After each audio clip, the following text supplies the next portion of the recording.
দূর থেকে শত্রুকে বান মেরে একেবারে মেরে ফেলার সহজ উপায়। সম্মানিত ভিউয়ার্স, আপনার শত্রুর জন্য আপনি অতিষ্ঠ হয়ে গেছেন। আপনার স্বামীকে নিয়ে চলে যাইতেছে, বা আপনার স্ত্রীকে নিয়ে চলে যাইতেছে অন্য আরেকটা পুরুষ, বা আপনার সাথে প্রতারণা করেছে, বা টাকা পয়সা নিয়ে বেইমানি করতেছে। তো শত্রুর কারণে অতিষ্ঠ হয়ে গেছেন। তো সেই সকল শত্রুকে কিভাবে মাত্র 3 দিনের ভিতরে বান মেরে একেবারে মেরে ফেলতে পারেন, তারই একটা বিদ্যা আমি আপনাদেরকে দিছি।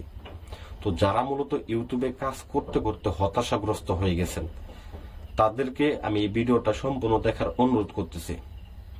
তো ইউটিউব জগতের ভিতরে আসলে অনেক ধরনের তান্ত্রিক এখন এসেছে। আসলে মানুষের মাথার চুল গুনে শেষ করতে পারবেন, কিন্তু আসলে কবিরাজ গুনে শেষ করতে পারবেন না। তো মূলত জানে কয়জন বা আছে কয়জন, শুধু আরেকজনের ভিডিও নকল করে ছাড়লো, নাম্বার চেঞ্জ করে দিয়ে ছাড়লো, আর কাজ হয়ে গেল। সম্মানিত ভিউয়ার্স, আজকে আমি আব্দুর রাজ্জাক কবিরাজ আপনাদেরকে দেখাইতেছি কিভাবে আপনারা কাজ করবেন, এবং চ্যালেঞ্জ করে বলবো সারা বাংলাদেশের মধ্যে আমি যে কাজগুলো করে দেখাবো এরকম ভাবে কোনো তান্ত্রিক দেখাইতে পারবেন আমার মতো আসন কোন তান্ত্রিক দেখাইতে পারবেন। এটা বাংলার মাটিতে আমি চ্যালেঞ্জ করে বললাম। যদি দেখাইতে পারেন জুতার মালা গলায় দিয়ে ঘুরবো আমি। আমার যে আসনটা আছে, এই এরকম একটা আসন যদি কেউ দেখাইতে পারে, দেখেন স্ক্রিনের ভিতরে আমার নাম্বার দেওয়া আছে। তো যারা যোগাযোগ করবেন যোগাযোগ করতে পারেন, কোনো সমস্যা নেই। এই কাজটা কিভাবে করবেন এখন আমি বলে দিতেছি। তো অতি সংক্ষেপে বলবো আমি, অবশ্যই ভিডিওটা না টেনে সম্পূর্ণ দেখবেন। হতাশাগ্রস্ত হবেন না, ধৈর্য ধরে কাজ করবেন। সবুরে মেওয়া ফলে, এই কথাটা অবশ্য জানেন। তো সেক্ষেত্রে তাদের ক্ষেত্রে বলি, ধৈর্য ধরে এই কাজটা মনোযোগ সহকারে করেন, কাজটা বুঝেন, আমার কাছ থেকে অনুমতি নেন, নিয়ে কাজটা করেন। আমরা 100% আপনার কাজ হবে, কোনো তান্ত্রিকের কাছে যাইতে হবে না। আর যদি যারা পারেন না, একেবারে পারেন না, সাহস পান না, তারা আমার সাথে যোগাযোগ করবেন, আমি কাজ করে দেবো ইনশাল্লাহ। তো স্ক্রিনের ভিতরে দেখতেছেন একটা ছবি নিয়েছি। তো ছবিটা বেশিক্ষণ রাখা ঠিক হবে না, কারণ এটা পাবলিক প্লেস। তো ছবিটা আমি বন্ধ করে রাখলাম। তো এখানে দেখেন পাশে আমি পাঠার রক্ত নিয়েছি। পাঠার রক্ত, এই পাঠার রক্ত দ্বারা আপনাকে কাজটা করতে হবে। তো পাঠার রক্ত আসলে বেশি লাগে না, অল্প একটু নিলেই হয়, আপনার কাজটা যাতে কোনো রকম ভাবে করা যায়। অতঃপর ভিউয়ার্স, এই নকশাটাকে আপনাকে নিতে হবে। নকশাটাকে মনোযোগ সহকারে দেখবেন, কারণ নকশাটাই হচ্ছে সব থেকে গুরুত্বপূর্ণ জিনিস এই কাজটার জন্য।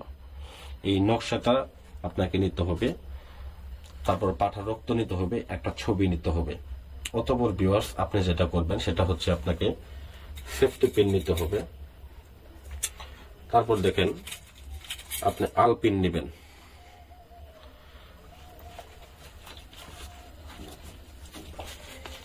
তারপর আপনি একটা পুতুল নেবেন। সম্মানিত ভিউয়ার্স, তো এই পুতুল, তারপর হচ্ছে আপনার সেফটি পিন। পুতুল নেবেন, সেফটি পিন নেবেন, আলপিন নেবেন, এই কয়েকটা জিনিস আপনাকে নিতে হবে। তো এইগুলা নিয়ে কি করবেন? প্রথমত আপনাকে একটা কাফনের কাপড় সংগ্রহ করতে হবে। দোকান থেকে আপনি কিনতে পাবেন। যদি কাফনের কাপড় যদি আপনি না পান, সেক্ষেত্রে আপনি কি করবেন?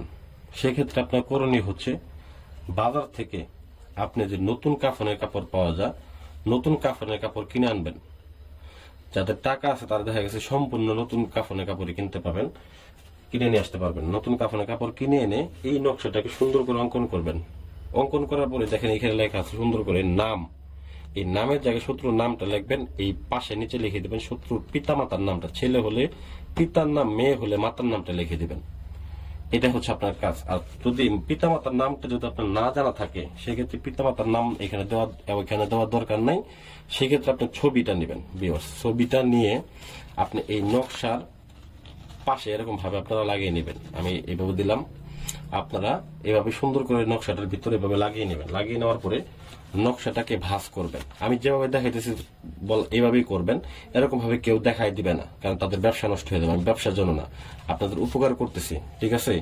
আমার ভিডিওটা ভালো লাগলে অবশ্যই লাইক করে যাবেন, চ্যানেলটা সাবস্ক্রাইব করবেন এরকম আরো আকর্ষণীয় ভিডিও পেতে। ঠিক আছে?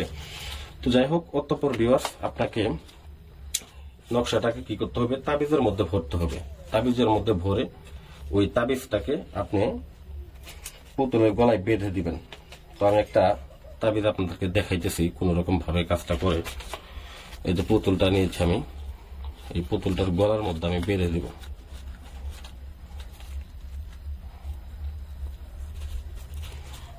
পুতুলটার গলার মধ্যে আপনারা তাবিজটা বেঁধে নেবেন, এইভাবে ঠিক বেঁধে নেবেন। তো বেঁধে নেওয়ার পরে আপনাকে এই পুতুলটার গায়ে ভিউয়ার্স কাটা বলেন, সেফটি পিন বলেন, এগুলো যত কিছু পারেন আপনারা ঢুকিয়ে নেবেন পুতুলটার গায়ের ভিতর। চোখের ভিতর যদি আপনি পঙ্গু করতে চান, সেক্ষেত্রে পঙ্গু করে মারতে চান, সেক্ষেত্রে আপনি চোখে মারতে পারেন। দেখেন, আপনি সেই ক্ষেত্রে চোখের ভিতরে মারতে পারেন, বা মুখের জবা নষ্ট করতে চাইলে মুখের ভিতরে মারতে পারেন। এইভাবে, ঠিক এইভাবে আপনারা পুতুলটাকে আঘাত করবেন। আঘাত করার পর এটাকে নিয়ে সরাসরি আপনি চলে যাবেন একটা শ্মশান ঘাটিতে অথবা কবরস্থান, যে কোনো এক জায়গায় গেলেই হবে। কবরস্থান কাছে থাকলে কবরস্থানে যাবেন, শ্মশান ঘাটি কাছে থাকলে শ্মশান ঘাটিতে যাবেন। শ্মশান ঘাটিতে গিয়ে এটাকে জাস্ট আপনি পুঁতে দিয়ে আসবেন, পুঁতে দিয়ে চলে আসবেন। আমি 3 দিন সময় দিলাম। ওই ব্যক্তি যত বড় শক্তিশালী হোক, বীর পুরুষ হোক, তার শরীরে শত শত যদি তাবিজও থাকে, মনে করেন যে এই যে এখানে আমার কাছে এক বাটি তাবিজ আছে, তো এই এতগুলা যদি শরীর বন্ধ তাবিজও তার কাছে থাকে, তারপরেও সে ব্যক্তি মরতে বাধ্য হবে। এটা আমি গ্যারান্টি দিয়ে বললাম। বাংলার মাটিতে আমি চ্যালেঞ্জ করে বললাম, এরকম ধরনের বিদ্যা যদি কেউ দেখাইতে পারে, এরকম বিদ্যা যদি কেউ কাজ করে দেখাইতে পারে, আপনারা যদি না পারেন ফোন দিয়ে বলবেন, স্ক্রিনের নাম্বারে ফোন দিবেন, আমি আপনাদেরকে লাইভ কাজ করে দেখাবো। একদম লাইভ আপনাদেরকে ভিডিও কলে কাজ করে দেখাই দিব, কিভাবে কাজ করবো না করবো সব দেখাই দেবো। তো আশা করি ভিডিওটা ভালো লাগবে। ভালো লাগলে অবশ্যই ভিডিওতে একটা লাইক করবেন এবং চ্যানেলটা সাবস্ক্রাইব করতে ভুলে যাবেন না। ধন্যবাদ সবাইকে। আসসালামু আলাইকুম ওয়া রাহমাতুল্লাহি ওয়া বারাকাতুহু।